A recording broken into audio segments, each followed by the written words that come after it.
महाराष्ट्रात जातीवादाचा कहर, ते पण थेट पोलिसांकडून. होय, महाराष्ट्रात बहुजन दलित मुलींना टार्गेट करण्यात आले आहे, तेही थेट पोलिसांकडून. पुण्यात कोथरूड येथे कोथरूडच्या पोलीस ठाण्यात एका पीडित महिलेला मदत केल्याच्या कारणावरून 3 सामाजिक कार्यकर्त्या तरुणींना बेकायदेशीररित्या उचलण्यात आले व त्यांच्यावर जातीवाचक शिवीगाळ करण्यात आली, अश्लील भाषेचा वापर आणि शारीरिक मारहाणही करण्यात आली. श्वेता यसवी या तरुणीने धाडस करून हा सगळा प्रकार उघडकीस जनतेसमोर आणला. या तरुणीच्या धाडसाला सलाम. या निर्लज्ज कायद्याचे रक्षक म्हणवणाऱ्या कोथरूडच्या पोलिसांचा काळा चेहरा जनतेसमोर आणला. कोथरूड पोलिसांकडून अतिशय खालच्या थराला जाऊन बहुजन मुलींना खालच्या पातळीवर शिवीगाळ करण्यात आली. कोथरूड पोलीस स्टेशनचे PSI प्रेमा पाटील, संभाजीनगर पोलीस स्टेशनचे PSI अमोल कामटे, संभाजीनगर पोलीस स्टेशनचे कॉन्स्टेबल संजीवनी शिंदे या पोलिसांवर तात्काळ अॅट्रॉसिटी अंतर्गत गुन्हा दाखल झालाच पाहिजे. श्वेता यसवी या वाघिणीने उल्लेख केल्याप्रमाणे PSI प्रेमा पाटील, PSI अमोल कामटे आणि कॉन्स्टेबल संजीवनी शिंदे यांच्यावर कठोर कारवाई करण्यात आली पाहिजे. यांना कायद्याचा दणका दिलाच पाहिजे. अतिशय खालच्या पातळीवर तुम्ही महारामांगाचे तुमची लायकीच आहे, तुम्ही असलेच आहात म्हणत तुम्ही पोरांसोबत आम्ही उच्चारही करू शकत नाही असल्या भाषेमध्ये शिवीगाळ करण्यात आली. तेथील पुरुष PI मुलींच्या अंगावर धावून आला. हॅलो, मी आता इथे कोथरूड पोलीस स्टेशनच्या परिसरामध्ये आहे. तुम्ही बघू शकता माझ्या मागे कोथरूड पोलीस स्टेशनचा परिसर आहे. ह्या पोलीस स्टेशनमधल्या काल PSI मॅडम होत्या, प्रेमा पाटील मॅडम, आणि त्यांचे सहकारी इथले आणि संभाजीनगरच्या पोलीस स्टेशनमधून आलेले काही सहकारी हे सगळे आमच्या मैत्रिणींच्या रूमवर गेलेत अचानकच, की तुम्हाला, आणि डायरेक्ट घुसलेत आणि रूम चेक वगैरे केली. त्या कोथरूडमध्येच राहतात आणि त्यांना इथे आणलं. वरती तुम्ही बघू शकता एक रूम आहे त्यांची कुठेतरी छोटीशी, त्या रूममध्ये घेऊन गेलेत आणि त्यांना मारहाण केली आहे. त्यांना लाथाबुक्क्यांनी मारलं आहे, त्यांना जातीवरून शिव्या दिल्यात. तुम्ही महार मागायचे, मग तुम्ही असंच वागाल, तुम्ही पोरी पोरी एकट्या राहता, मग तुम्ही झोपत असाल पोरांसोबत, तुम्ही रांडा आहेत का, तुम्ही पोरी पोरी राहता म्हणजे तुम्ही लेस्बियनच असाल, आणि तुम्ही उत्तरं देता, याचा अर्थ मग उत्तरं देताय तर म्हणजे तुम्ही लई शहाण आहेत आणि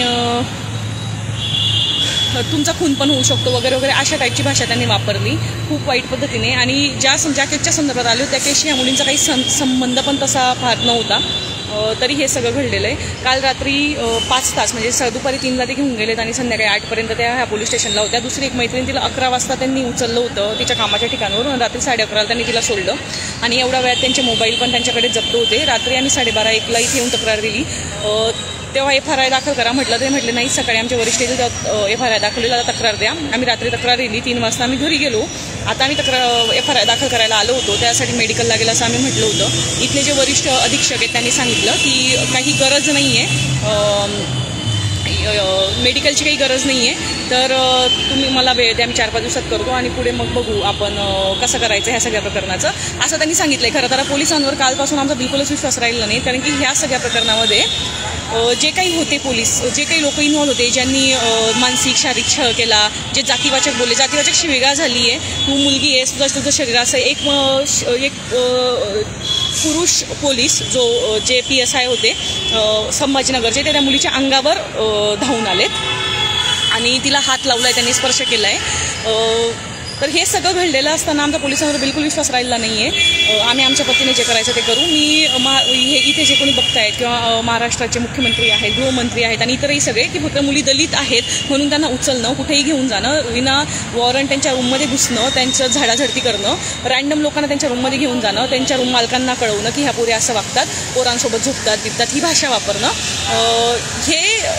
ह्या सगळ्याचं तुम्ही काहीतरी ह्या सगळ्याकडे काहीतरी लक्ष दिलं पाहिजे. हे वागणारे तुमचेच ब्युरोक्रॅट्स आहेत, तुमच्या सिस्टीममधले लोक आहेत, त्यांना जरा सांगितलं पाहिजे की हे म्हणजे ह्या मुलींकडे ह्या दूरून आल्यात आणि यांच्याकडे काही ताकद नाही आहे लढायची किंवा ह्या काय करतील, असं जर तुमची मानसिकता असेल तर याच्याबद्दलही तुम्ही विचार केला पाहिजे. आणि मुलींची सुरक्षितता आपण म्हणतो तर मग हीच एखादी सुरक्षितता तुम्ही जे म्हणताय याचाही विचार झाला पाहिजे. बाकी काही डिटेल्स असतील ते मी परत इथे बोलतच राहील, पण हे खूपच घाणेरडं प्रकरण आहे. आपण आताच बघतोय की दलित मुलाला चौकशीसाठी आत घेतलं आणि त्याचा खून होऊन गेला. असंच दलित 3 पोरींना उचलून आणलेलं होतं, तर त्यांचं काही झालं असतं काल रात्री जे आमच्या कॉन्टॅक्टमध्ये नव्हत्या, तर आज आम्ही काय केलं असतं हा पण एक मुद्दा आहे. तर तुम्हाला जसं शक्य होईल त्या सर्वांनी तुम्ही मदत करा. थँक्यू. हे पोलीस स्टेशन आहे मागे माझ्या, आणि मी त्यांना कॅमेऱ्यावर आणू शकत नाही कारण की ते इथे नाही आहेत.